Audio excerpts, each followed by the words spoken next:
I'm Jess, and I live in a sunny corner of California with my husband, Sebastian, and our 8-year-old son, Liam. Life's been good to us, but it wasn't always that way. One morning, as the ocean breeze swept through our coastal city, I slipped into a navy dress, adjusted my earrings, and braced myself for an event I wasn't exactly thrilled about, a wedding at a fancy beachfront hotel. Sebastian, always the charmer in his crisp suit, grinned as he helped Liam with his tie. "You ready for this, Jess?" he asked, his eyes warm. I forced a smile. As ready as I'll ever be. The truth is, I wasn't. The wedding was for one of Sebastian's colleagues, someone I barely knew. Most of the guests were his work friends, doctors, hospital admins, people who moved in circles I didn't quite fit into. I'm not shy, but I've always felt like an outsider at these events, smiling politely while names and faces blur together. Sebastian's a natural, shaking hands and laughing easily, but me? I'm just trying to keep up. Still, I went because he asked, and I'd do anything for him and Liam. The hotel was breathtaking, all glass and white stone, with chandeliers sparkling like stars and waves crashing just beyond the terrace. I marveled at the place, feeling a little out of my depth among the tailored suits and glittering dresses. Sebastian was off greeting someone from the hospital board when I excused myself to find the restroom, needing a moment to breathe. The marble hallway echoed with my steps, and I was lost in thought when a sharp voice cut through the air. "Look at her, waltzing in like she belongs here," a woman sneered, loud enough to make my skin prickle. "Who let that nobody in?" I froze, my heart thudding. The words weren't just gossip, they were mean, pointed, like they were meant for me to hear. I glanced around, but no one met my eyes. A few guests nearby smirked, their whispers buzzing like static. My first instinct was to keep walking. I've dealt with enough cruelty in my life to know it's not worth engaging. But then the voice got louder, nastier. "Hey you, don't ignore me, you pathetic wannabe. My name's not wannabe, and I wasn't about to let some stranger ruin my day." I quickened my pace, but footsteps clicked rapidly behind me. Before I could react, a hand grabbed my arm, yanking me back so hard it stung. I spun around, pulling free, and faced a woman with a furious glare. She stumbled dramatically, clutching her chest like I'd pushed her. Another woman rushed over, shooting me a dirty look. "Megan, you okay? Why is she being so rough?" Megan. The name hit me like a cold wave. My sister. Her perfectly styled hair and designer dress couldn't hide the venom in her eyes. I hadn't seen her in years, not since I cut ties with my family. "What's going on?" I asked, my voice steady despite the knot in my stomach. "Who are you?" Megan's jaw dropped, her eyebrows shooting up. "Who am I?" "You're kidding, right? How dare you act like you don't know your own sister?" She gestured to the woman beside her. "And this is our mom." "What? You forgot her too." I studied them. My sister's smug expression, my mom's disapproving frown. Memories flickered, but I pushed them down. "Maybe I do know someone named Megan," I said coolly, "but I don't have time for this." Their anger flared, but before they could snap back, 3 men hurried over. "What's with the shouting?" one of them asked, his voice sharp. "Megan, you're not even in your dress yet. The ceremony is about to start." It was my dad, his face creasing with irritation as he glared at me. Another man, younger, froze when he saw me. "Jess? What are you doing here?" he stammered, his face pale. "That was Dan, Megan's fiancé." Megan pointed at me, her voice rising. "This intruder snuck into my wedding. Get her out now." My dad's eyes narrowed and my mom gasped, but Dan looked conflicted, his gaze darting between us. "Hold on, Megan," he said, his voice shaky. "Let's not jump to conclusions." I muttered under my breath, "You really don't know anything," but no one heard. The air was thick with tension, and I felt like I was standing on the edge of a storm. Then Sebastian appeared, his calm presence like a lifeline. "Jess, there you are," he said, his eyes scanning the group. I smiled, stepping closer to him. "Sorry, got held up by some interesting people." Megan's face twisted when she saw Sebastian, her glare burning into me. My parents looked confused, like they couldn't piece together why I was standing next to someone like him. Dan spoke first, his voice tight. Dr. Brooks, I'm so sorry if Megan said something out of line. She didn't mean it. He turned to Megan. You should apologize. Apologize. Megan snapped, pointing at me again. She's the one who should be sorry. Barging into my day, acting like she's somebody when she's nothing but a high school dropout. My chest tightened, but I kept my face calm. Those words, dropout, nobody, were echoes of a past I'd fought hard to leave behind. Sebastian's hand brushed mine, grounding me. I wasn't that scared girl anymore. But as Megan's voice grew louder, I knew this wasn't just a misunderstanding. This was a collision with a family I'd walked away from long ago, and they were about to learn just how wrong they'd been about me. Megan's words hung in the air like a slap, her accusation that I was a high school dropout, slicing through the murmurs of the wedding guests nearby. My mom nodded along, her lips pursed, while my dad's scowl deepened, as if my presence was a personal insult. Dan, still pale, tried to step in. Megan, please, let's not make a scene. She's a guest. But Megan wasn't having it. She crossed her arms, her voice dripping with contempt. A guest? She's a nobody who weaseled her way in to ruin my day. I could feel Sebastian tense beside me, his jaw tight, but I squeezed his hand, signaling I'd handle this. I'd spent years building armor against their venom, and I wasn't about to let it crack now. You're wrong, Megan, I said, my voice steady. I'm here with my husband, invited just like everyone else. Maybe you should check the guest list. My mom gasped, like I'd said something outrageous. Don't you dare talk to your sister like that, she snapped. After everything we did for you, you show up here uninvited, embarrassing us? Everything you did for me? I repeated, a bitter laugh escaping. The irony burned. I wanted to walk away, to leave them to their delusions, but something in me snapped into place. They didn't get to rewrite history, not today. I took a breath, feeling the weight of years I'd kept buried. Let's talk about what you did for me, then. Growing up in our small California town, our house wasn't just a home. It was a battleground. My parents ran a dental practice, a shiny family business that looked perfect to outsiders. My dad, a dentist, and my mom, his assistant, were the picture of success, always boasting about their legacy. But behind closed doors, it was a different story. From as far back as I can remember, I was the invisible daughter, the one who could never measure up. Megan, 7 years younger, was their pride and joy, the one they pinned all their hopes on. She was the pretty one, the smart one, the one destined to take over the practice. Me? I was just there. I tried so hard to win their love when I was a kid. I'd bring home straight A's, hoping for a smile, but all I got was a shrug. That's nice, Jessica, but Megan's got a science fair coming up, my mom would say, already turning away. By the time I was a teenager, I realized nothing I did would ever be enough. They'd compare me to Megan constantly, right in front of me, like I was a ghost. Megan's going to be a dentist, my dad would say, beaming at her. Not like you, Jessica. You're lucky we even keep you around. It wasn't just words. They'd punish me for the smallest things. Spilling juice meant no dinner. Forgetting a chore meant sleeping on the porch in the rain. Once, when I wouldn't give Megan my study notes, they locked me in the garage for a whole weekend. No food, no blanket. I was 14. I still remember the cold concrete under my feet, the way my hands shook as I tried to stay warm. They'd laugh it off later, saying I needed to toughen up.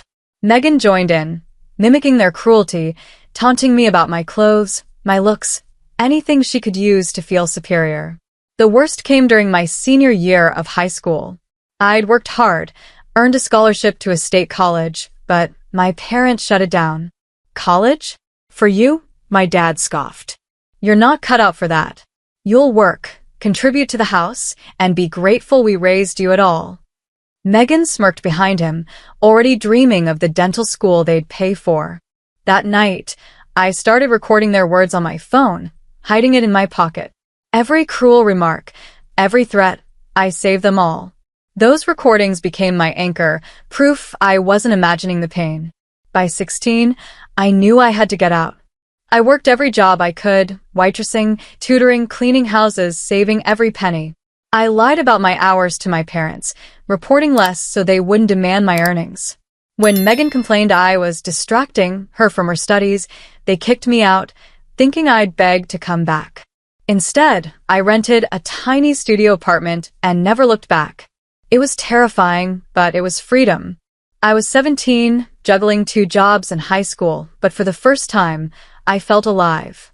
Standing there at the wedding, I looked at Megan, my mom, my dad, their faces twisted with the same old disdain. They thought they knew me, the defective daughter, the failure. But they didn't know the half of it. I'd built a life they couldn't imagine, and I wasn't here to prove anything to them. I was here for Sebastian, for Liam, for the family I'd chosen. But as Megan's insults grew louder, I felt a spark of something else. Not anger, but clarity. They were about to learn just how wrong they'd been.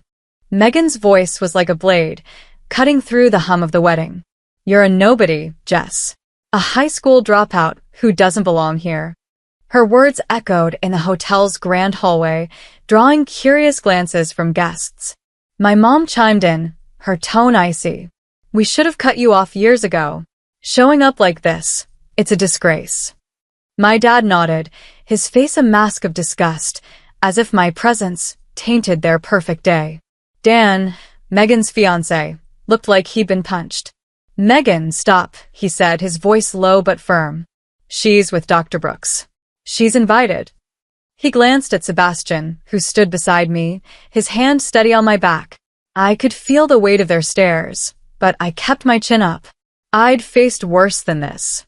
Sebastian spoke, his voice calm but edged with authority. Dan, what's going on here?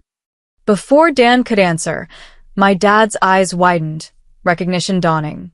Wait, Dr. Sebastian Brooks? From Bayview Medical Center?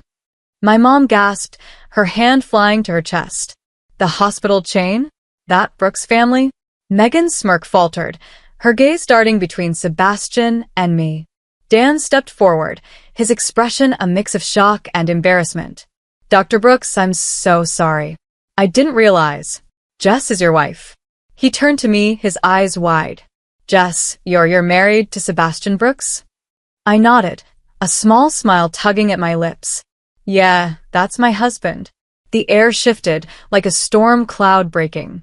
Megan's face paled, and my parents looked like they'd swallowed something sour. Dan, still processing, spoke again, his voice unsteady. I had no idea. Jess, you're the CEO of Coastal Care Catering, right? The company supplying half the hospitals in the state. The silence was deafening. Megan's jaw dropped, and my mom's eyes narrowed, like she was trying to solve a puzzle that didn't add up. CEO? My dad sputtered. Her? She barely finished high school. I let out a slow breath, feeling the weight of their disbelief. Actually, I said, my voice even. I graduated from college. Paid for it myself. Built my business from the ground up. And yeah, I married to Sebastian, who I met in college. Funny how you never bothered to check in after you kicked me out. Megan laughed, but it was brittle, forced. You? College? A CEO? Stop lying, Jess. You're just trying to save face. My parents nodded, clinging to their version of me. The failure, the burden. But Dan's expression shifted, his brow furrowing as he looked at Megan. Hold on. I've heard of Coastal Care. They're huge in the medical industry. Jess, you really run that. Sebastian's hand squeezed mine, a silent encouragement. She does, he said, pride in his voice. Jess built it from nothing. She's brilliant. I felt a warmth in my chest, but I kept my focus on my family, their faces twisting with shock and denial. You're lying, my mom snapped. We never gave you permission to go to college. You were supposed to work, support the family. My dad chimed in, his voice rising. How could you afford it? You had nothing. I met their eyes, unflinching. I had nothing because you gave me nothing. I worked 3 jobs, saved every cent, and got scholarships. I didn't need your permission. I was an adult. I wanted more than the life you tried to trap me in. My voice stayed calm, but inside, I felt the old wounds ache. I'd spent years proving them wrong, and now, standing here, I realized I didn't need their approval. I never had. Megan's face was red now, her hands clenched. This is ridiculous. You're making it up to humiliate me on my wedding day. But Dan wasn't buying it. He looked at her, his eyes narrowing. Megan, I've met Jess's team. Her company's legit. Why are you so sure she's lying? The question hung there, and for the first time, Megan hesitated. My parents exchanged uneasy glances, like they were starting to doubt their own story. I could have walked away then, let them stew in their confusion, but something in me wasn't done. They'd spent years tearing me down, and now, with the truth laid bare, I felt a quiet power. They didn't know me, not then, not now. But they were about to learn just how much they'd underestimated me. The hotel hallway felt like a stage, with Megan's accusations and my parents' glares drawing a small crowd of curious wedding guests. Dan's question, why Megan was so sure I was lying, hung in the air unanswered. Her eyes darted, her confidence cracking like thin ice. I stood there, Sebastian's steady presence beside me, and felt a strange calm. This wasn't my fight anymore, but I wasn't going to let them rewrite my story. Megan, I said, my voice soft but firm, you've been calling me a liar and nobody. But let's talk about the truth. Her face tightened, and my parents leaned in, their expressions a mix of anger and unease. Dan watched me, his brow furrowed, like he sensed something big was coming. I took a breath, the weight of years pressing against my chest. You all thought I was nothing because I didn't fit your mold. You told me I'd never amount to anything, that I was a burden. But what about you, Megan? You were supposed to be the star, the one who'd take over the family practice. So, why don't you tell Dan the truth about your career? Megan's eyes widened, a flicker of panic crossing her face. What are you talking about? She snapped, but her voice wavered. My mom stepped forward, her hands on her hips. Don't you dare drag your sister into this, Jessica. She's a dental hygienist, working at a top clinic. I shook my head, a sad smile tugging at my lips. That's what she told you, isn't it? But it's not true. Megan never finished school. She flunked her high school entrance exams because she didn't study, thought she could coast on charm. After that, she locked herself away, refusing to face the world.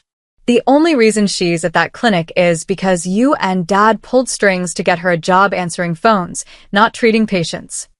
The crowd murmured, and Dan's face went slack, his eyes locked on Megan. Is that true? He asked, his voice low, almost pleading. Megan's hands shook as she pointed at me. She's lying. I graduated, I'm qualified. She's just jealous because I'm better than her. But I wasn't done. I heard it from our cousin. I continued, my voice steady. The one who actually cared about me growing up. He told me how you struggled, Megan, how you faked your credentials to impress Dan. You're not a hygienist, you're barely holding down a receptionist job. And you've been lying to everyone, including your husband. Dan's expression darkened, his gaze turning to Megan. You told me you graduated from a top program. You said you were helping run your parents' practice. Was that all a lie? He pulled out his phone, his fingers hovering over the screen. I can call Dr. Larson, the head of the dental program you claimed to attend. He's a friend. Should I? Megan's face drained of color. No, don't, she shouted, lunging for his phone. In a flash, she snatched it from his hand and slammed it to the floor, her high heels stomping down hard. The crack of shattering glass echoed, and the crowd gasped. Megan kept stomping, her face twisted with rage, until the phone was a mangled mess. You don't need to check. Just trust me, she screamed, her voice raw. My parents rushed to her side, trying to calm her, but she shoved them away, her eyes wild. The guests whispered, some stepping back, others pulling out their phones to record the chaos. Dan stared at her, his shock turning to disgust. Megan, what's wrong with you? He said, his voice barely above a whisper. I watched it all unfold, feeling like I was outside my own body. The girl who'd once cried herself to sleep over their cruelty was gone. I'd built a life they couldn't touch, a business, a family, a future. Megan's meltdown wasn't my victory, it was her own undoing. I turned to Sebastian, my voice quiet. Let's go. I think we're done here. He raised an eyebrow, a hint of surprise in his eyes. Already? He asked, but his smile was gentle, understanding. I nodded. Yeah. Let's grab a cake from that bakery in the hotel. Liam's been begging for their chocolate fudge. Sebastian chuckled, his hand finding mine. Sounds perfect. As we walked away, the chaos of Megan's outburst faded behind us. I felt no anger, no need to gloat. Just relief, like a weight I'd carried for years had finally lifted. They tried to break me, but I'd built something stronger. And now, I was going home to my real family, with a cake and a story to tell Liam about how some battles are won just by walking away. We left the wedding behind, the echoes of Megan's outburst fading as Sebastian and I stepped into the hotel's bakery. The scent of fresh pastries and chocolate wrapped around us like a warm blanket. I picked out a chocolate fudge cake for Liam, its glossy layers promising a smile from my son. Sebastian squeezed my hand, his eyes soft. You okay? He asked. I nodded, feeling lighter than I had in years. Better than okay, I said. Let's go home. In the days that followed, whispers from the wedding reached me through Sebastian's colleagues. Megan's meltdown had been the talk of the event, her lies unraveling in front of everyone. Dan, humiliated and betrayed, started digging into her claims. It didn't take long for the truth to come out. She'd fabricated her entire career, passing off clerical work as professional expertise. Worse, Dan faced his own troubles. Rumors swirled about questionable practices at his clinic, overbilling patients, cutting corners on treatments. A lawsuit hit, and soon after, he was let go from the university hospital. Their marriage crumbled under the weight of it all, and by the time a few months had passed, they'd divorced. My parents didn't fare much better. Their dental practice, already struggling from years of mismanagement, took a fatal hit. Word had spread about how they'd treated me, and patients stopped coming. The small town they'd once dominated turned its back, whispering about the family that favored one daughter while abusing the other. Desperate, they showed up at Sebastian's hospital one afternoon, causing a scene at the reception. We're Jess's parents, my dad shouted. She's the daughter-in-law of this hospital's owners. We need to see her, she owes us. Sebastian's parents, who'd always treated me like their own, stepped in before I even had to. You have no business here, my mother-in-law said, her voice like steel. Jess is our family, not yours. My parents slunk away, their faces burning with shame. They tried reaching out a few more times, leaving voicemails I never returned. Their practice shut down not long after, their reputation in tatters. They were left scrambling for jobs, but no hospital in the area would touch them, their past catching up like a shadow they couldn't shake. Megan's fall was even steeper. After the divorce, she spiraled. I heard through our cousin, the one who'd always been kind to me, that she'd gotten involved with a shady doctor, thinking an affair would secure her a better job. When it blew up, his wife sued, and Megan was left with nothing. My parents, who'd once called me the disgrace, turned on her, casting her out when the scandal hit. Last I heard, she was drifting, taking odd jobs in rough places, her health failing.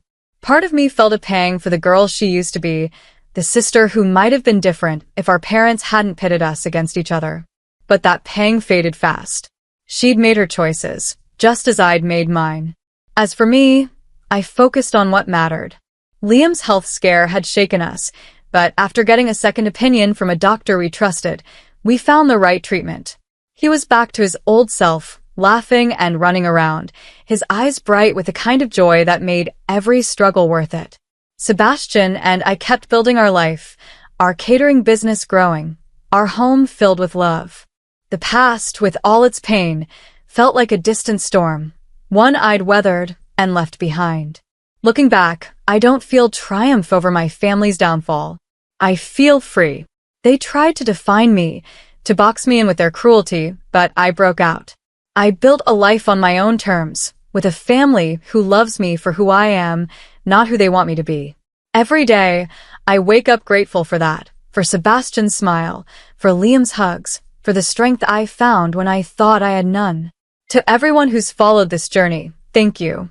You've walked with me through pain, betrayal, and hard-won victories. If my story hit you, stirred something in your heart, or made you cheer, hit that subscribe button and join us. Every meal we share, every moment we fight for, tells a story of grit, love, and new beginnings. Keep carving your own path, and I'll meet you at the table.